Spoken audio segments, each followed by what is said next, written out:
Oh, all right. Just waiting to verify that everything is up and running and that we are Good to go. good to go. Hold on. It looks like we are live. I'm telling you, we have a good stream. For those who tried to join us a few minutes earlier, my apologies. We were having technical difficulties, but Mallory and I are back, and looks like the video is still struggling. Oh my gosh. I don't know. Let's give it a shot and see what happens.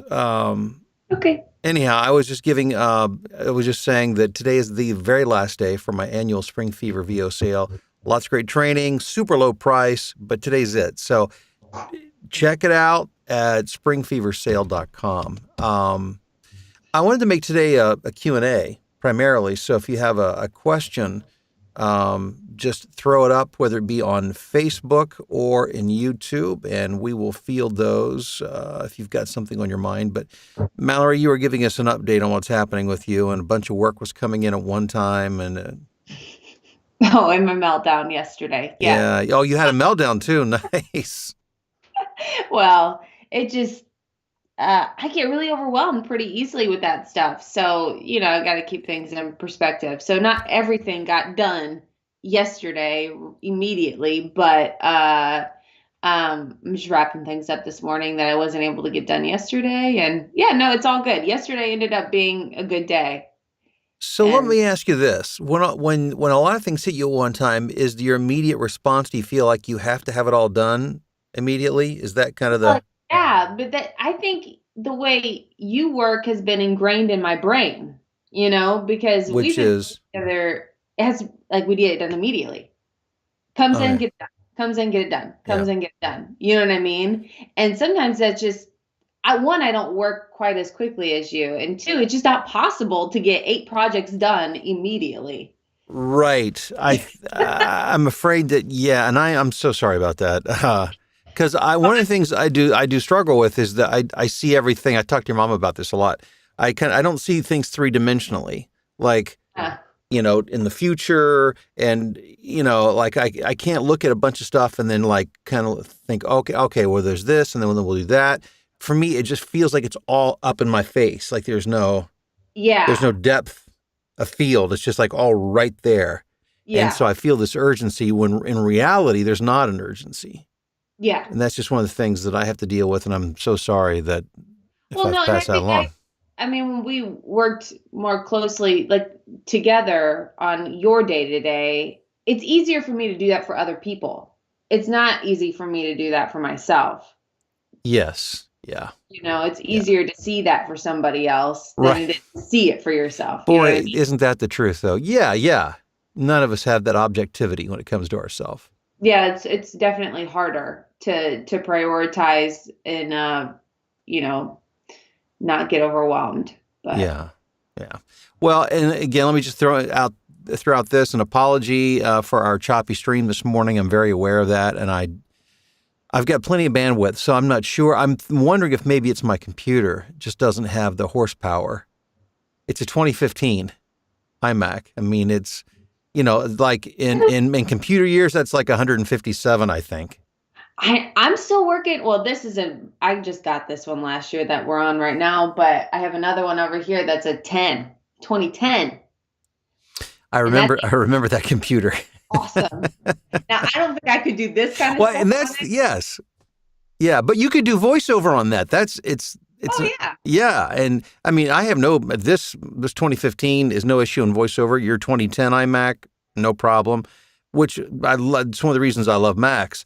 But there's certain constraints on CPU and your horsepower you've got under the hood, and when you're trying to throw multiple streams at one time.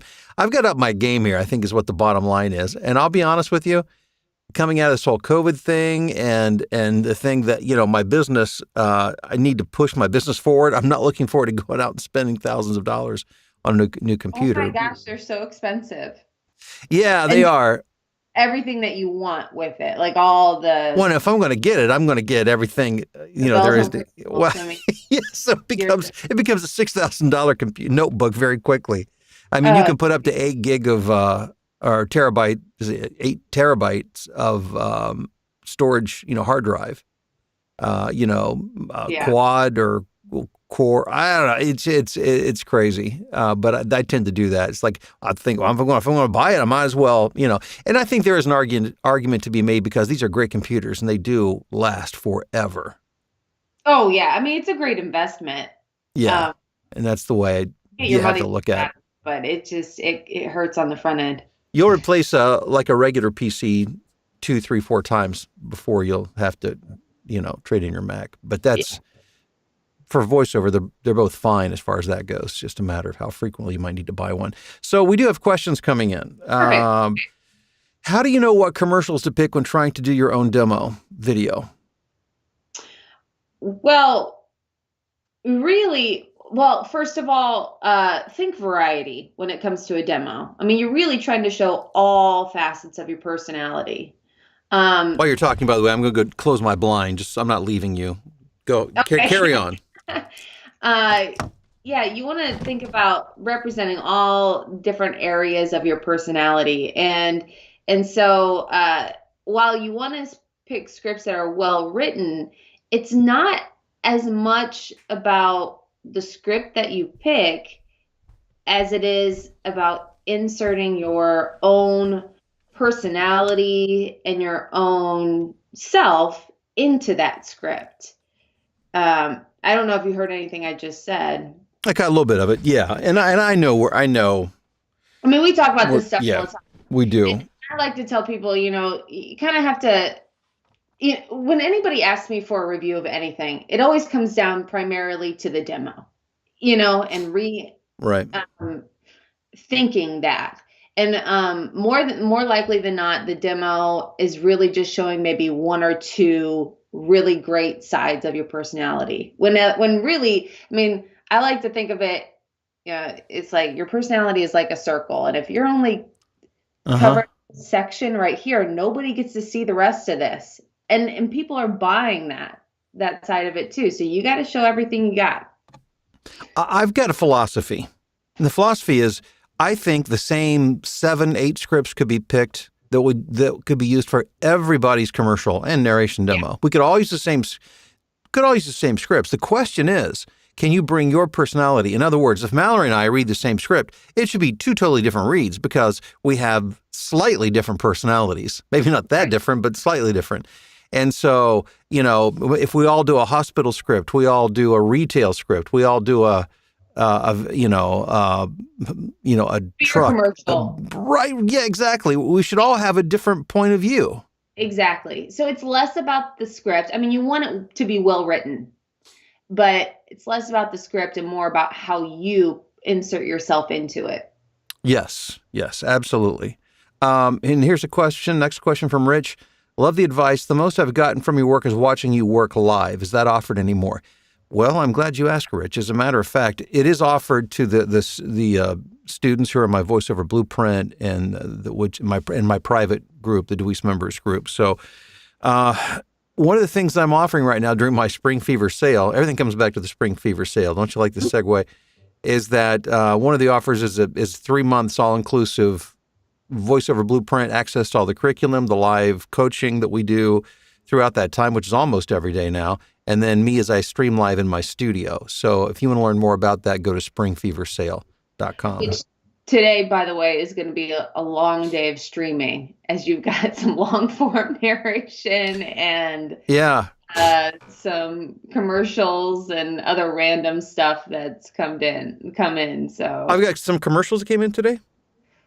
Is that what you're saying? You do weekly commercials for PBS. Oh, yes. And I just got like $1,000 training narration too. That's pretty exciting. Right, that's the long one, and then you also had some other. I don't know exactly. They look probably corporate. I'm not really sure. I didn't dig into the actual scripts, but a couple other things that came in. So. And Dan is it Dan? Oh, hold on here a second. I lost my. The stream is moving here of questions. No, it's Ed. Ed's saying, would first in, first out be a good strategy when getting many jobs in at once? Or do you prioritize by job and client history, pay? That's good. Do you want to field this one or start? Yeah, it really depends on the day. I mean, like typically it's first in, first out. But if I've got a Unless, lot on my plate, what? I said, unless, Unless I got a lot on my plate and somebody pays more than the other, I want that money first. well, yeah, and Well, and okay, look, there's a lot that goes into it. Money, how easy is this client? How easy is this script? You yeah, know, because if we got an easy client with an easy script, I might just get started with that just to get it out of the way. I know they're easy to warm work, up. warm up, and then, get into the really good stuff. Or if there's a lot going on, low pay, difficult people go at the very bottom. As they should. I mean, that's business. If you're paying my full rate, premium rate, you're going to get my premium service, Yeah. which means you get your priority, and I'm going to spend more time on it, and I'm going to get it done faster. And I Yeah. think that's only fair. I mean, it's like if you're buying airline tickets, and you buy a first class or a business class seat or a coach seat, there's varying levels of service you're going to get based on what you're willing to pay. Yeah. And we kind of look at it the same way Yep. here. Let me grab one more, and then we've all got work to do, right? Yeah. There you Even go. if you don't have voiceover work, you've got voiceover marketing work to do. So, with that in mind, let's see here. Some of these are just comments. I'm trying to get to a question. Hey, Robin. Let me look over on the Facebook feed. Hey, Cedric. Okay, I don't think there's more questions. Just a lot of nice comments. Thank you, and appreciate that very much. So I think, yeah, it looks like that's the last question. But again, thanks for all the comments. Because it's Friday, we'll wrap it up and then, hopefully get a early start on our weekend. That's always my favorite thing. Wouldn't, gosh, I'm from your lips to God's ears. Yes, absolutely. And I have nothing to do this weekend, but I'm still looking forward to it. I, Uh, and I love voiceover work, but at the end of the week, I'm ready to kind of turn that part of my brain off. oh yeah. Yeah, And we got sports and stuff this weekend and yeah, just you good guys, stuff. well, you have 3 kids and a lot going on with you, or your mom and I, not so much. Oh, we got, okay. We, we were lassoed into a bowling league. I know you know this. Yeah, so that this weekend? If you knew us, you'd laugh because yeah, I am. You would never want me on your team. I'll just put it that way. You wouldn't want me on your team. And but these are dear friends of ours, and it was something to do. And actually, when we do it, we enjoy it. But I'm so bad at it. Oh my gosh, it's just embarrassing. But this is interesting, and I'll leave it at this. We went in this league from last or close to last place. There's like 12 teams, so from 12th, and then we jumped up to like 5th, maybe 4th or Amazing. 5th. So yeah, I don't think it's going to go any further than that. That's not bad. Yeah. Oh, and Jason says, who are you talking to? I'm talking to my daughter, Mallory. She's in her studio in the Oh yeah, Chicagoland area.